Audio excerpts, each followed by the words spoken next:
you've been a public figure for most of your life. Was there a moment where you knew you had to speak out? Did you want to speak out? Has it always been your personality, or did you feel compelled because things were going so badly? Maybe that moment was Putin, but I don't think it... No, it started early, much earlier. Look, I grew up in the Soviet Union, and chess champions, they were very important kind of luminaries. You were the youngest ever I was the world youngest champion. world champion. I won the title in 1985. And also, I was a rebel because I had to fight Anatoly Karpov, the darling of the system, a Russian world champion. I'm half Armenian, half Jewish boy from Baku. Yes. So from the deep south of the Soviet Union. So I was an underdog. And I also traveled around the world, and I grew up in a family where I got an education that helped me to understand the deficiencies of the Soviet system. So I tried to make a difference. That's what I learned from my late mother. It's not just about winning the game, it's about making a difference. And from the very beginning, I joined a nascent pro-democracy movement back in 87, 88. But only, in the beginning of the 21st century, I decided that it would be time for me to actually shift from chess, professional chess. I was approaching 40, and I thought time to do something else where I could have a chance making difference again. And I was horrified to see that KGB was coming back. Because in 1991, I was, as all of us, as almost everyone, followed the same path as Francis Fukuyama when he wrote his book, The End of History. We thought that's it, liberal democracy has won. You must understand, you certainly have seen a lot in the aftermath of Gorbachev's death about what happened, in the Soviet Union and that almost nostalgia. Yes, 1991, the end of the Cold War, was treated by many in the Soviet Union as 1918 in Germany, the end of the World War I. So the war was lost, but the country couldn't feel it. So there was economic hardship, the system collapsed, but no military defeat. So that's why it was easy to sell the idea of, knives at the back. So somebody betrayed us, Gorbachev, Yeltsin. So, and what's made things worse is that as in 1918, 1919, the free world failed to come up with a plan.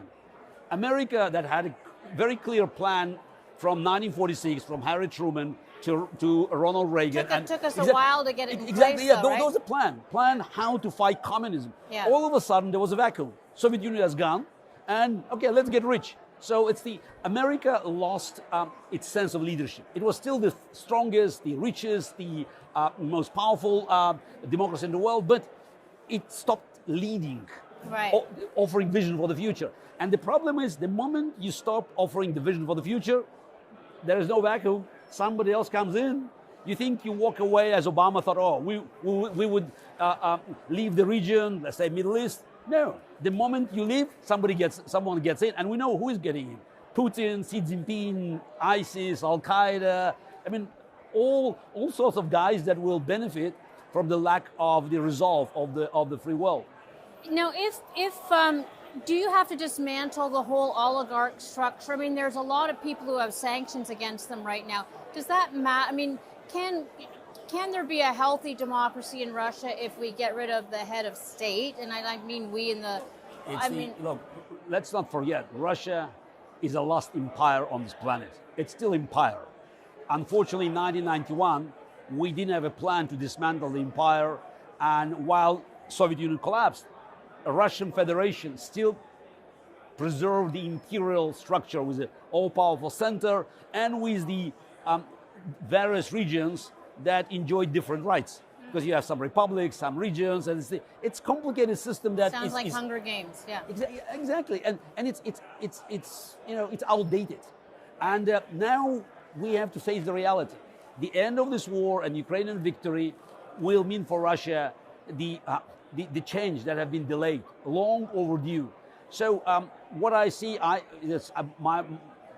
as my role in the process is working with people like Michael Khodorkovsky and others, is to reestablish Russia's position in the world.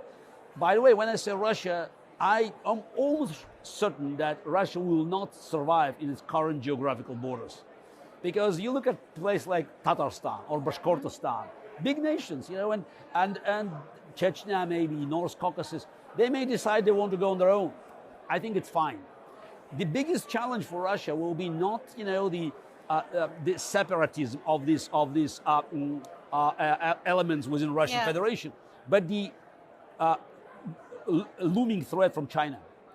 This is it. And by the way, in Russia, people talk of a new Cold War, and they talk about a China-U.S. Cold War, and they think about the same concept. China looks at Russia as its colony, and while we're talking about pieces of land in Crimea or in Donbass, China has a claim, official claim, for Russian territory, size of 1.5 million square kilometers, based on a gap between two treaties between Russian Kingdom in 1685 and Russian Empire and China in 1860, when Russia forced China to give up territories. And recently they resurrected the claim. And Xi Jinping, I'm sure, looking at these lands, vast lands of East Siberia and Far East, as a potential prize. That's why I don't say China and Russia partners. Xi Jinping looks at Russia as a spearhead of his war with the civilized world, with democracies, but also as a potential prey. And he might decide at one point, if Russia collapses, that it's much, much more profitable and easier to grab lands where you already have millions of Chinese living legally, illegally, or instead of trying his luck attacking the small rocky island armed to teeth with potential American aircraft carriers defending it. So it's a very complicated game, and my hope is that in Russia, many recognize that the true challenge to Russia comes from the East, not from the West. And while I have to admit, I don't believe that majority of my compatriots embrace values of the free world by heart, but they do by stomach. So let's be realistic, but that offers us. I'm embraced by stomach. They don't have the stomach to want to have to face it. The stomach is they want the gut feel. consumers. They want want benefits.